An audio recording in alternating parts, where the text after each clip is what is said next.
Hello, my name is Sion Moon, and today I am visiting the UN Forces First Battle Memorial, located near where I live. The UN Forces First Battle Memorial, located in Jungmi-ryang, Osan, is a space to commemorate the UN Forces, especially Task Force Smiths, the first American unit that fought at the outbreak of the Korean War. When you enter Osan Jungmi-ryang Peace Park, you can see a huge sculpture that looks like a door.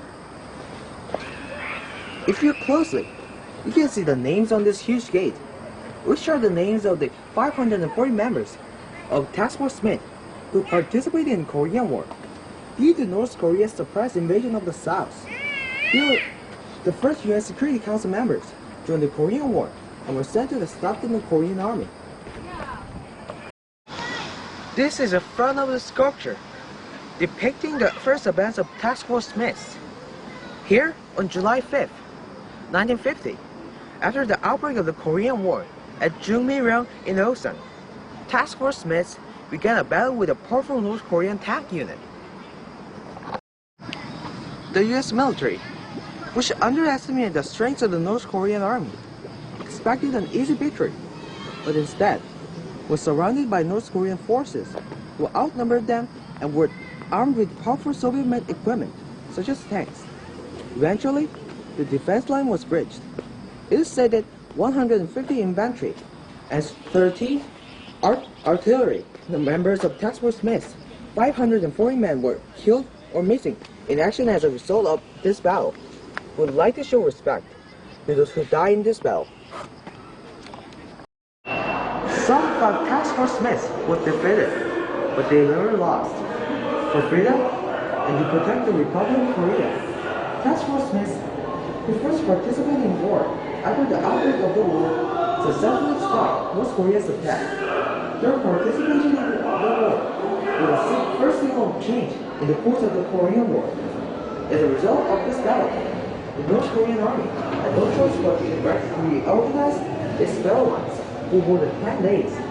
Because of this, the UN forces were able to successfully build the Nakpon River defense line. All of this served as an opportunity to dispatch 480,000 UN troops.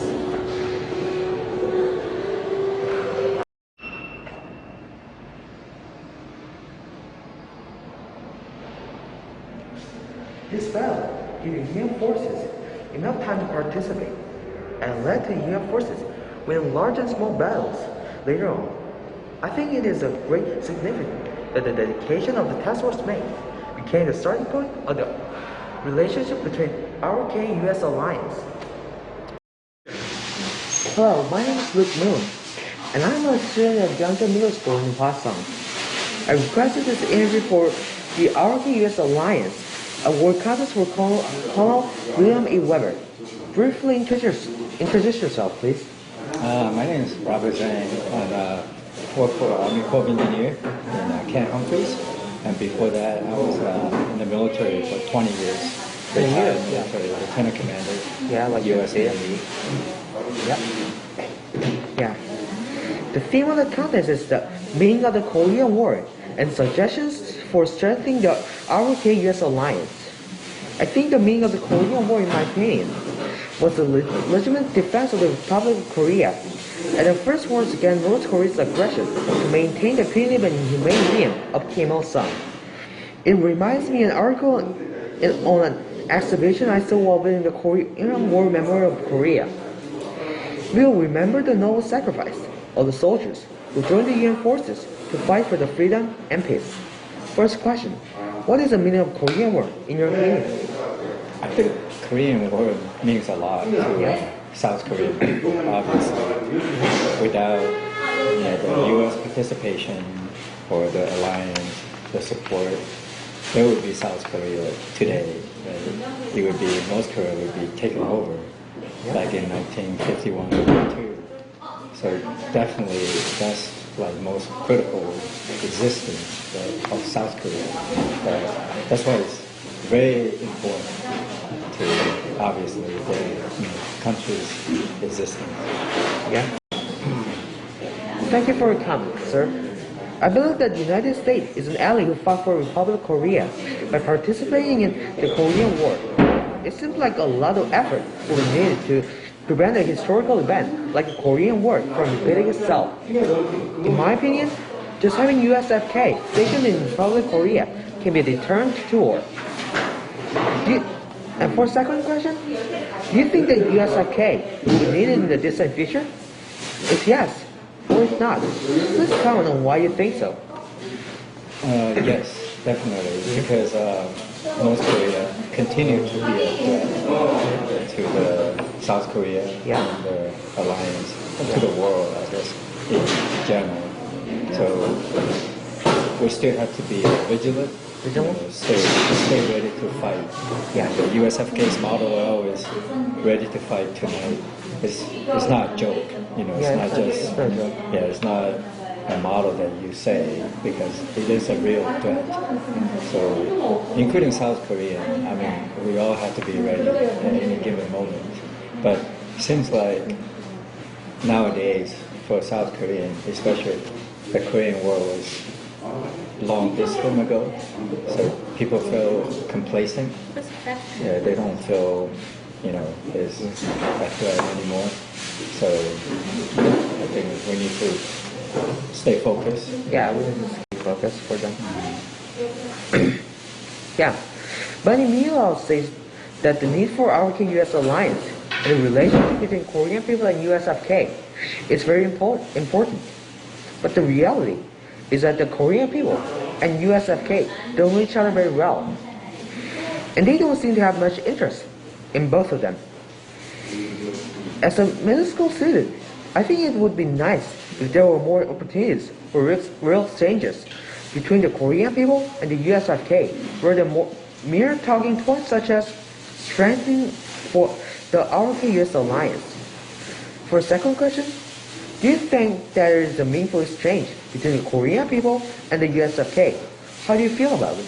Yes, yeah, definitely need to be, because, as time goes by, I'm glad you as a, student realize the significance of the interaction and the relationship building, and also mutual understanding of each other, because, the more you understand each other's culture, the better, can improve the relationship. In the old times, obviously, just after the war, Korean people had high respect for Americans, but I think it's going down. Yeah, because Korea is getting stronger and stronger, both financially and economically. So, back then Korea was very poor, obviously. So people had high respect for Americans, but now it seems like to be the other way, right? Yeah. Korea is getting stronger and stronger. So they are also, as time goes by, they're losing respect. Yeah, I feel like that way. Because if you compare, I think your father, we agree, even 20 years ago, 30, 40 years ago, even more, America has so much more respect from the Korean people. But now it's getting less and less. Yeah, recently, SOFA Support Center invited U.S. Force Korea to participate in a program meant to introduce Korean traditional markets to soldiers. However, there were not many USFK members who attended because the publicity was not good. I thought that it would be good to introduce the traditional market in more detail to U.S. Forces Korea. I think it would be great if there were more opportunities for the Korean people and USFK to interact with each other like this. It is said that USFK troops stationed at Camp Humphreys do not visit areas other than Camp Humphreys. What do you think about traditional Korean culture? Do you believe it is important for troops to learn about Korean culture in person? Why?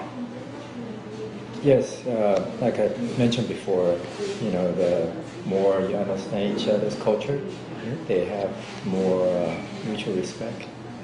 So I think it's very important for American people, USFK personnel, to get to know Korean culture a little bit deeper. Like programs it's great to have interactions. I mean, personally, I like traditional markets because that's where you see a lot of traditional stuff, and I respect traditions. So, I think.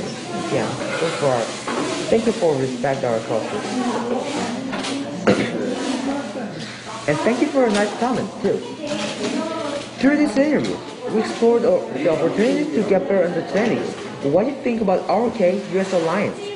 Of course, this is my personal opinion, but I know that many USK members have the same thought as you. It also allowed me to think a little more about how important the ROK-US alliance is as a citizen of the Republic of Korea. Once again, thank you so much for agreeing to this interview. Thank you.